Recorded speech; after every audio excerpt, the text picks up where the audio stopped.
Volta com o Jornal de Sábado. Olha, o câncer hoje é a segunda causa de mortes no Brasil e no mundo, perdendo apenas para as doenças cardiovasculares.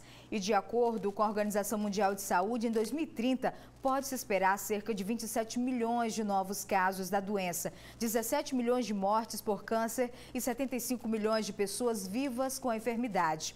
Ontem, sexta-feira, foi comemorado o Dia Mundial de Combate ao Câncer. E para tirar todas as dúvidas sobre o assunto, nós vamos conversar agora com o médico Rodrigo Valença, oncologista, no nosso quadro Pergunte Aí.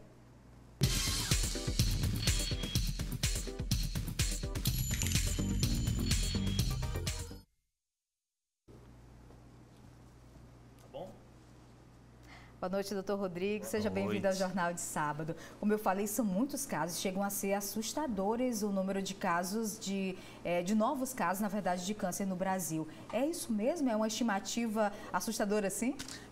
Infelizmente é. Relacionada muito à mudança que houve na sociedade de vida, no estilo de vida da nossa sociedade. E aí houve um aumento das doenças crônicas. Entre elas as doenças cardiovasculares e o câncer. Infelizmente, né? Nós temos agora uma série de perguntas do nosso público que a gente vai responder agora. Temos logo a primeira. Meu nome é Pedro.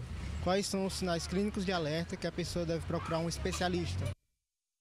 Então, doutor. É o seguinte, a gente tem que entender que o câncer, às vezes, ele tem sintomas muito característicos. Em outras situações, é um sintoma meio escondido. O que a gente precisa lembrar do câncer é o seguinte: todo sintoma que você não era acostumado a ter, que ele começa a ficar crônico, não é uma coisa de 2, 3 dias, que ele vai se perdurando, você tem que pensar que precisa fazer uma avaliação do médico, porque existe uma das hipóteses que seja o câncer. Existem sinais mais graves, por exemplo, você ter um sangramento vaginal ou um sangramento pelo reto. Isso não é normal. Se a mulher não menstrua mais, ela não sangra, não existe motivo para ela sangrar.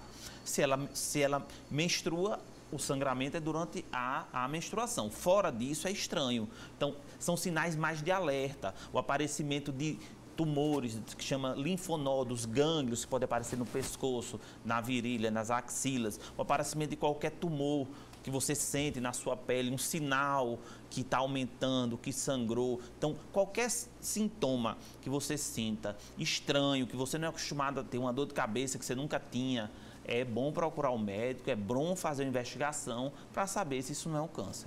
Agora, assim, quando se fala de câncer, geralmente as pessoas fazem uma relação aos tipos mais comuns, né? Câncer de mama, de próstata, o câncer do colo do útero e até o câncer de mama. Mas nós exibimos uma matéria ainda há pouco falando exatamente sobre o câncer de boca, que é um câncer ainda desconhecido por boa parte da população, mas que no mundo registra aí a terceira maior incidência desses casos. Todas as partes do corpo realmente, doutor, podem ser acometidas por algum tipo de câncer?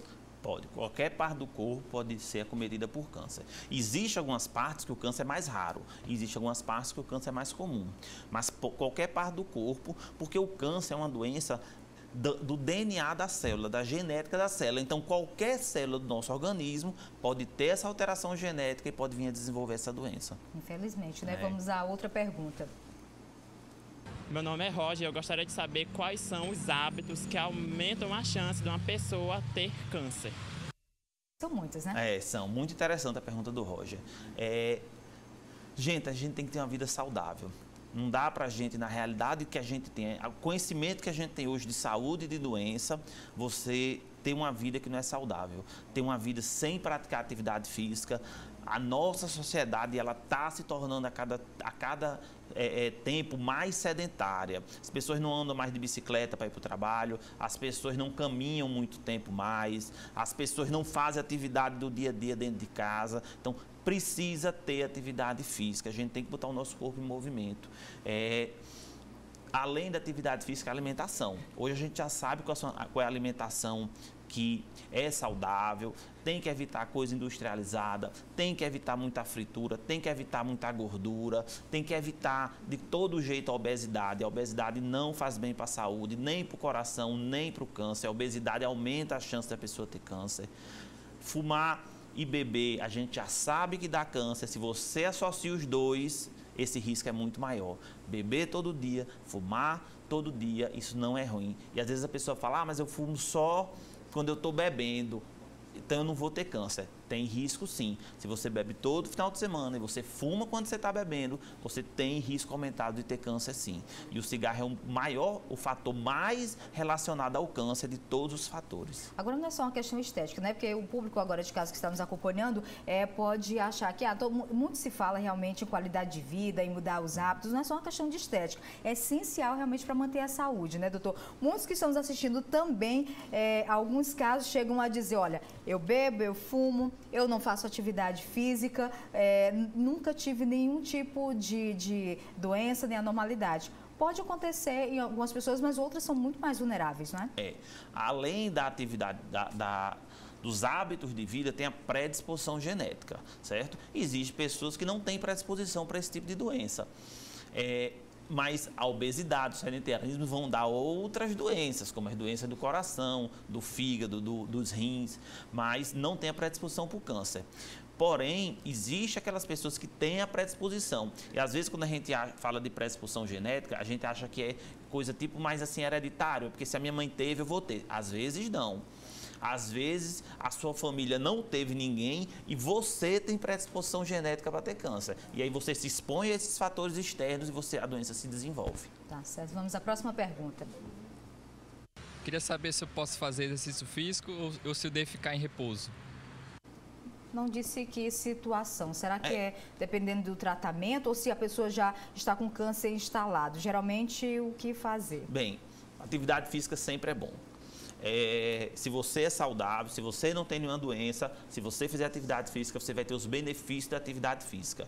Se você já tem uma doença, seja ela o câncer, e faz atividade física, melhora na sua saúde e melhora para você se curar dessa doença. Se você faz tratamento oncológico, seja ele quimioterapia, radioterapia, e se você fizer uma cirurgia e depois do tempo de repouso, depois da cirurgia, você voltar à atividade física, você fizer atividade física, você vai ter benefícios, você vai ter uma chance maior de se curar. Então, em todas as situações, a atividade física é benéfica. Não é aquela atividade física exaustiva, extenuante. É uma atividade física saudável, de fazer uma caminhada, de fazer uma atividade, uma hidroginástica. Isso é extremamente saudável, independente se você está na doença ou não.